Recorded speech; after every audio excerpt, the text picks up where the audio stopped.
میں نعرہ مستانہ، میں شوق یہ رندہ۔ بسم اللہ الرحمن الرحیم۔ سرکار کے حوالے سے ایک اور یاد لے کے حاضر ہوں۔ آپ کی تمام باتیں، تمام یادیں بہت قیمتی ہیں، میرے لیے بھی، آپ کے لیے بھی۔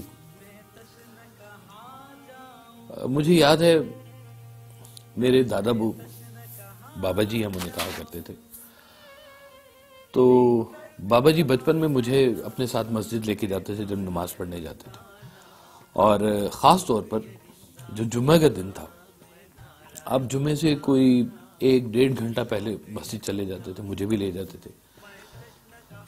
مجھے یہ شوق بھی انہوں دنوں ہوا کرتا تھا کہ میں جا کے کوئی ایک نعت پڑھتا تھا مسجد میں، اور آ کے پھر میں سرکار سے پوچھا بھی کرتا تھا آپ نے میری نعت سنی ہے، تو مجھے شاباش بھی دیتے تھے، خوش بھی ہوتے تھے۔ تو وہ 1-1.5 گھنٹہ پہلے جب میں بابا جی کے ساتھ جاتا تھا تو جا کے بابا جی نے مجھے جھاڑو دے دینی کہ یہ صحن صاف کرو، یہاں پہ صفیں بچھاؤ، وضو خانہ دھوئیں، اس طرح کے چھوٹے چھوٹے کام جو ہے نا مسجد کے ہم کرتے ہوتے تھے۔ بڑی خوشی بھی ملتی تھی، ایک بڑی اپنائیت ملتی تھی۔ تو سلسلہ یہ چلتا رہا باہر۔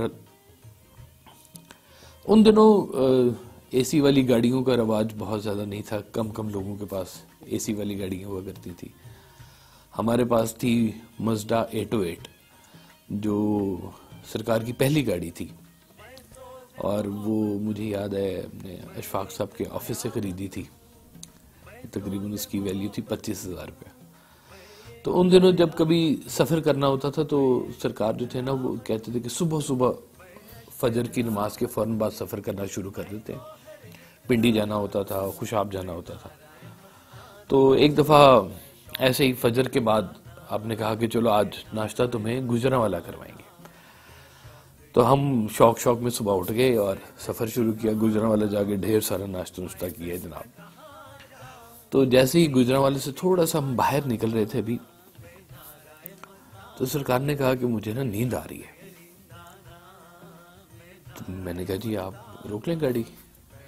تو آگے جا رہے تو دیکھا کہ وہ لیفٹ سائڈ پہ نا ایک وابڈا کالونی تھی، وابڈا کالونی میں ایک مسجد روڈ سے نظر آ رہی تھی۔ تو سرکار وہاں پہ تشریف لے گئے، مسجد کے باہر گاڑی لگا دی، اور آپ اندر جا کے صفوں کے اوپر لیٹ گئے، اور مجھے کہا کہ مجھے دباؤ۔ تو میں نے سرکار کو دباتا تھا، اور بھی بہت سارے لوگ خدمت کیا کرتے تھے، تو میں نے سرکار کو دبانا شروع کیا۔ تو آپ تقریباً کوئی 1 گھنٹہ کے قریب وہاں آپ نے آرام کیا۔ تو مسجد کا اس طرح کا یوٹیلائزیشن تھا نا، وہ کبھی مجھے پہلے نظر نہیں آیا تھا۔ تو جب آپ اٹھے تو آپ نے، چونکہ وہ من کی بات پڑھ لیا کرتے تھے، سمجھ جاتے تھے، سوال پوچھنے کی ضرورت نہیں ہوا کرتی تھی، تو آپ نے کہا کہ یہ مسجد جو ہے نا یہ بھی ہمارا گھر ہے، اس کو اپنے گھر کی طرح ہی دیکھا کرو۔ جو کہ میں پہلے نہیں سمجھتا تھا، مسجد ہوتی ہے، گھر ہوتا ہے، اور گھر والی بات مسجد میں نہیں ہوتی، مسجد والی بات گھر میں نہیں ہوتی۔ لیکن یہ دونوں چیزیں برابر ہیں، یہ ہمیں سرکار نے سکھایا کہ مسجد بھی اللہ کا گھر ہے، اور اللہ تمہارے ساتھ یہاں بھی ہے، وہاں بھی ہے، ہر جگہ ہے۔ تو ہمیں سرکار نے وہ مسجد کے ساتھ ایک ایسی ایسوسیشن وہ ڈیولپ کر دی کہ ایسا لگے کہ جیسے ہم مسجد جاتے ہیں تو ایسے لگتا ہے کہ جیسے گھر پہنچ گئے۔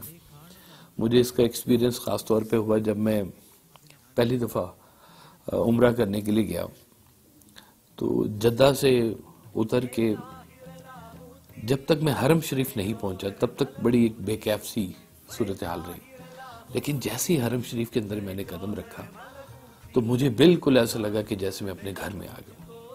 اور یہ سرکار کے فیض کا ہی حصہ ہے کہ اس طرح کا ایک آپ کا مسجد کا اور اللہ کے گھر کا جو ویژن ہے وہ آپ عطا کیا کہ بالکل ایسے لگتا تھا کہ جیسے گھر میں داخل ہو گئے، یا اس طرح کا سکون آپ کو ملنا شروع ہو گیا۔ تو ہم کہنے والی بات صرف یہ ہے کہ اپنے بچوں کے ساتھ جو ہم باتیں کرتے ہیں، جو کچھ کہتے ہیں، وہ اگر ہم عملی طور پر بھی ان کی زندگی میں شامل کرنا شروع کر دیں تو ان کے لیے بہت قیمتی بات ہوتی ہے، اور ان کی بھی یادوں میں یہ باتیں آ جاتی ہیں کہ والد صاحب کے ساتھ مسجد جایا کرتے تھے، نماز پڑھا کرتے تھے، عید کی نماز پڑھتے تھے.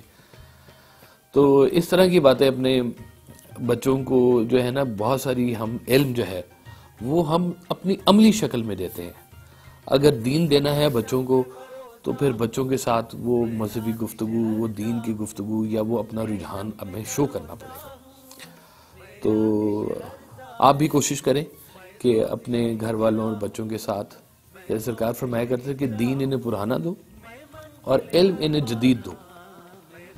دین پرانا اس لیے دو کہ کہیں یہ جو ہے وہ اس دین سے غافل نہ ہو جائیں، اور علم انہیں نیا دو تاکہ یہ برباد نہ ہو. تو یہ دونوں باتیں بہت ضروری ہیں، پرانا علم بھی ساتھ میں ہونا چاہیے اور جدید تعلیم بھی ساتھ میں ہونی چاہیے، تاکہ بچوں کی نرشمنٹ اور پرورش اچھی سے اچھی ہو. تو انشاءاللہ پھر کسی اور یاد کے ساتھ دوبارہ حاضر ہوں گا. تب تک اللہ آپ سب کو سلامت رکھے. میں شوق یہ رندانہ، میں تشنہ کہاں جاؤں.